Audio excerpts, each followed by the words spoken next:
कभी कभी कुछ शब्द सिर्फ शब्द नहीं होते, उनमें पूरी पूरी कहानियां छिपी होती हैं। आज हम एक ऐसी ही लफ्ज के सफर को समझेंगे, फिरौन।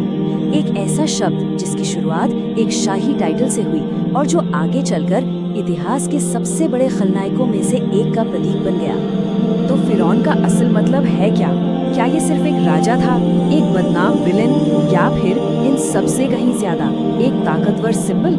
और कमाल की बात तो ये है कि इसका जवाब है ये तीनों ही हैं। चलिए शुरुआत करते हैं सबसे सीधी सादी सच्चाई से। फिरौन असल में फैरो का अरबी में अनुवाद है, लेकिन ये आम सा लगने वाला ट्रांसलेशन एक बहुत ही गैर मामूली कहानी की सिर्फ शुरुआत है। तो सबसे पहले भाग एक शाही उपाधि। देखिए, असल में फिरौन किसी का नाम था ही नहीं, ये एक टाइटल था, एक उपाधि थी, ठीक वैसे ही जैसे हम राजा या सम्राट कहते हैं। इसका सीधा सा मतलब था प्राचीन मिस्र का शासक, एक ऐसा पद जिसके पास बेहिसाब ताकत और अधिकार थे। अब आते हैं भाग 2 पर, कुरान का खलनायक। क्योंकि ये शब्द हमेशा एक न्यूट्रल टाइटल बनकर नहीं रहा, एक खास फिरौन की कहानी ने इसके मायने हमेशा हमेशा के लिए बदल दिए। और यहीं से इस लफ्ज़ को वो ताकत मिलती है जिसके लिए आज इसे जाना जाता है। इस्लामी परंपरा में फिरौन एक शख्स का नाम बन गया, वो जालिम हुक्मरां जिसने पैगंबर मूसा का सामना किया।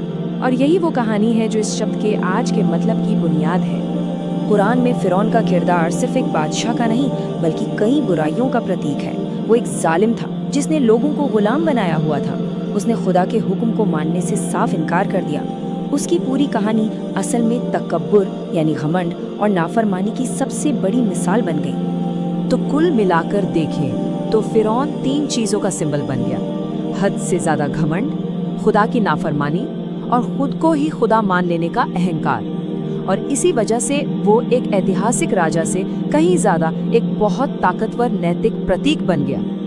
और अब आखिरी हिस्सा, भाग 3, अत्याचार का प्रतीक। उस एक फिरौन की कहानी इतनी असरदार साबित हुई कि वो इस शब्द की परिभाषा का ही हिस्सा बन गई। लोग फिरौन लफ्ज़ का इस्तेमाल अब सिर्फ प्राचीन मिस्र की बात करने के लिए नहीं, बल्कि एक खास तरह के इंसान को बताने के लिए करने लगे। तो अब इस बदलाव को देखिए, ये कितना बड़ा है। एक तरफ था इसका ऐतिहासिक मतलब, प्राचीन मिस्र के शासक की उपाधि, और दूसरी तरफ है इसका नया मतलब, कोई भी जालिम, अत्याचारी या तानाशाह शासक। ये इस शब्द का एक पूरा ट्रांसफॉर्मेशन है। तो इस शब्द का सफर वाकई में कमाल का है। कहाँ ये सिर्फ मिस्र के एक शासक का टाइटल हुआ करता था, और कहाँ आज ये किसी भी जालिम और घमंडी नेता के लिए एक लेबल बन चुका है। तो आखिर में ये सवाल जरूर उठता है कि जब कोई नाम या उपाधि जुल्म का एक प्रतीक ही बन जाए, तो ये हमें सत्ता के स्वभाव के बारे में और इन कहानियों की ताकत के बारे में क्या सिखाता है?